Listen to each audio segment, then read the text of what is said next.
السلام علیکم معزز ساتھیوں، تعلیمی دنیا کے دوستوں، بچوں اور شاگردوں، آپ کو میرا سلام۔ بیٹا، جیسا کہ ہم نے آپ کو کہا تھا کہ ایپس کالج کی جانب سے ہم نے موٹیویشنل اور کچھ سبق آموز ولاگز کا آغاز کیا ہے، تو اس سلسلے میں میری آپ سے بات ہوگی۔ کچھ سبق آموز قسم کے واقعات آپ لوگوں کے ساتھ شیئر کروں گا، اس پہ آپ لوگوں کی رائے کا بھی طلبگار رہوں گا کہ آپ لوگوں کی رائے مجھے ملے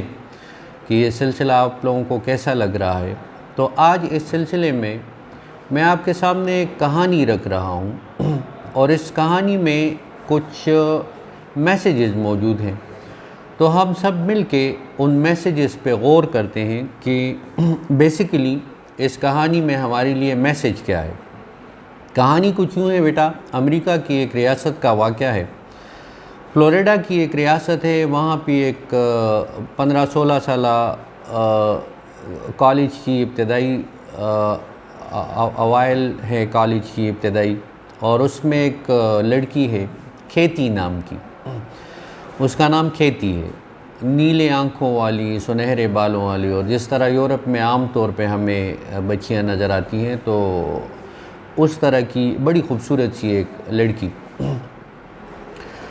تو وہ ایک دن کالج سے جب گھر آتی ہے تو اپنے والد کو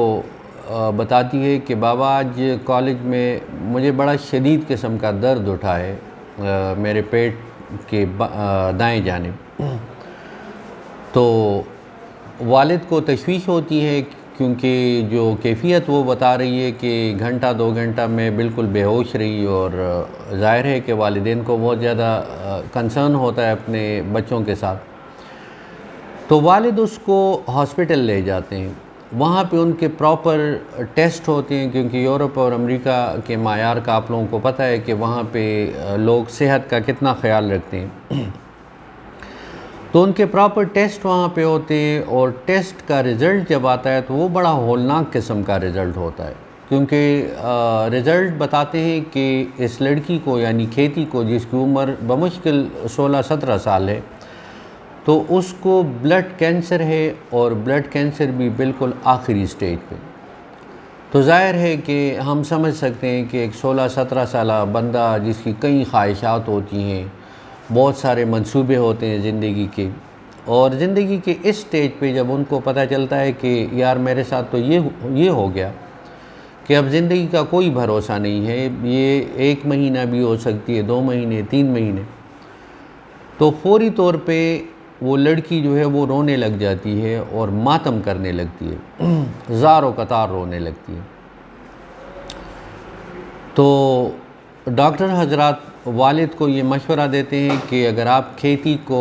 ہاسپٹلائزڈ کر دیں تو یہ اس کے لیے بہت بہتر ہوگا، یہاں علاج معالجہ جو ہے وہ پراپر طریقے سے ہوگا۔ تو دوسرے دن والد جو ہیں اس کو ہاسپٹل منتقل کر دیتے ہیں۔ اب لکھنے والا جو ہے مصنف، جس کا یہ واقعہ میں ڈسکس کر رہا ہوں آپ لوگوں سے، وہ لکھتے ہیں کہ ہاسپٹل کا منظر بڑا خوبصورت ہے۔ کھیتی کو جو کمرہ الاٹ ہوتا ہے وہ آتی ہے، اور جب اس کی کھڑکی کھولتی ہے تو کھڑکی سے باہر نیلے سمندروں کا ایک نظارہ اس کو دیکھنے کو ملتا ہے، بڑا خوبصورت سمندر ہے کھڑکی کے اس پار۔ لیکن اس دن کھیتی کو احساس ہوتا ہے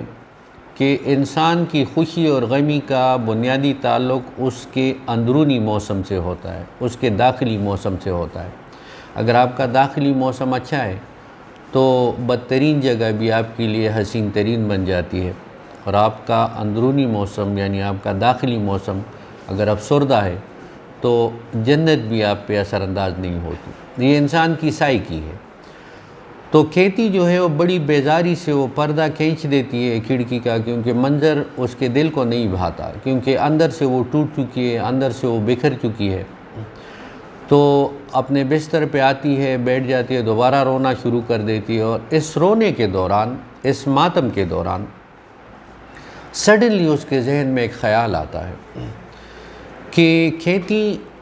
اب زندگی کا کوئی بھروسہ نہیں، یہ کسی بھی وقت یہ لائٹ بجھ سکتی ہے، زندگی کا جو چراغ ہے یہ کسی بھی وقت بجھ سکتا ہے۔ تو میرے سامنے دو راستے ہیں، یا تو میں یہ باقی ماندہ کا وقت جو ہے، یہ زندگی جو ہے، یہ روتے دھوتے گزار لوں، ماتم کرتے ہوئے گزار دوں، اور یا میں کوئی ایسا کام کر لوں کہ جس سے مجھے تھوڑا سا سکون آ جائے، جاتے جاتے میرے ذہن کا بار جو ہے اور میرے دل کا بوجھ جو ہے وہ کم ہو جائے۔ اب یہ سوچنے لگتی ہے کہ ڈیتھ بیڈ پہ، ہاسپٹل کے بستر مرگ پہ میں ایسا کیا کر سکتی ہوں؟ تو اچانک اس کو ایک منظر یاد آ جاتا ہے۔ یہ اسکول لیول پہ پڑھ رہی ہوتی ہے ان دنوں، غالباً تیسری چوتھی کلاس میں، اور ایک دن یہ اپنے گھر میں داخل ہوتی ہے تو اپنی دادی پہ اس کی نظر پڑتی ہے۔ دادی پیرالائزڈ ہے ان کی، اور گھر والوں نے اس کے لیے ویل چیئر کا انتظام کیا ہوا ہے کہ وہ جب حرکت کرتی ہے گھر میں تو اس ویل چیئر کے ذریعے کرتی ہے۔ تو یہ کھیتی جب گھر میں داخل ہوتی ہے اسکول ٹائم پہ، یہ بیک گراؤنڈ کا ایک واقعہ اس کے ذہن میں چل رہا ہے، تو دادی پہ جب اس کی نظر پڑتی ہے تو اس کے ہونٹ ہل رہے ہوتے ہیں۔ تو یہ آتی ہے دادی کے پاس اور ان سے کہتی ہے کہ دادی، یہ آپ کے ہونٹ ہر وقت ہلتے رہتے ہیں، تو آپ کچھ کھاتی رہتی ہیں؟ تو دادی ہنستی ہوئے اس کو اپنے قریب کرتی ہے، اس کو چومتی ہے،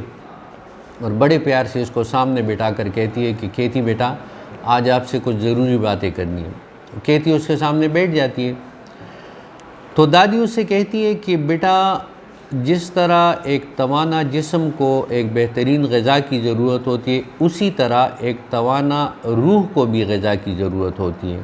اور ایک توانا روح کی غذا جو ہے وہ اللہ کی عبادت ہے، اللہ کا ذکر ہے۔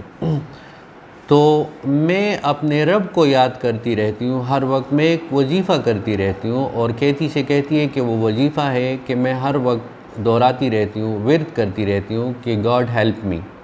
اردو میں جس طرح ہم کہتے ہیں کہ یا اللہ میری مدد فرما،